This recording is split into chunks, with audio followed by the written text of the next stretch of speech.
A lot of brothers and sisters and conscientious protesters of all races are now protesting in St. Louis because a police officer got away who was indicted and charged with murdering a young African-American man, 24 years of old, I believe, who was killed by this officer who clearly said on tape before he ever shot him, before he ever got out of his car, that we're going to kill this quote-unquote brother. And it is amazing how now, even when these men are indicted, these cops, charged by district attorney's offices for killing black people, like the Freddie Gray case in Baltimore, they're still getting away scot-free.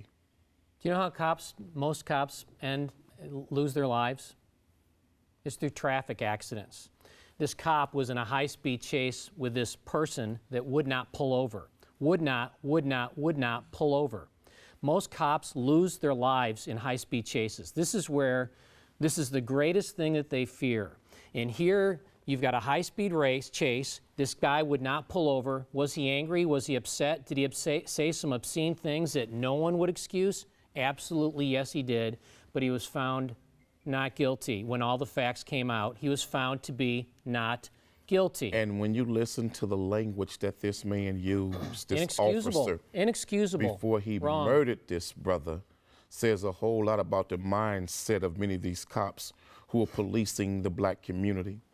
I want to say to my dear brothers and sisters. Why don't you encourage young brothers and sisters to join the police department and become part of the solution, Quanell? Why, instead of stirring up hatred and division, why don't you encourage these strong, young black men and women to join the police officers and become cops themselves and to police their own neighborhoods? That would be a beautiful thing, wouldn't it? Wouldn't that be a great thing? Wouldn't that be a solution? Let me respond too much because you speak a whole lot of nothing often.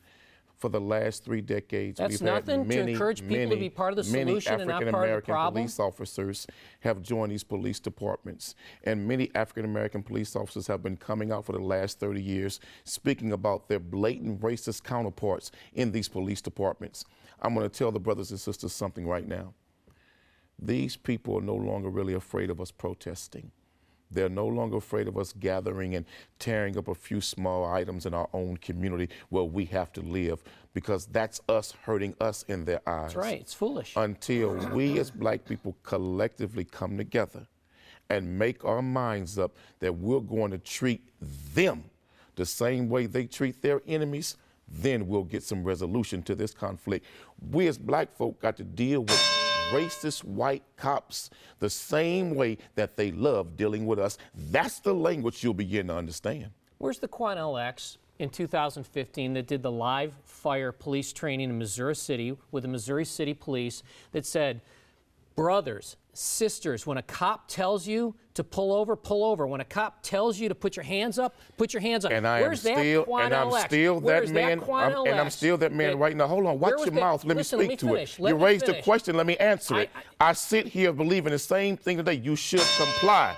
But I do not believe that a cop has a right to be judge, jury, and executioner of unarmed black men and killing them. You were the I got one a in problem that with that. fire It's not training right. That twice, once you shot someone too soon, and once the guy had a sucker in his hand. No, that's a lie. Wasn't no sucker. That's a lie. You thought it no, was. that's a damn lie. It was no sucker. The man had a knife in his hand. You said the guy could have pulled a sucker out of his the bottom line is you cannot continue gunning down unarmed men and being indicted and nobody going to jail.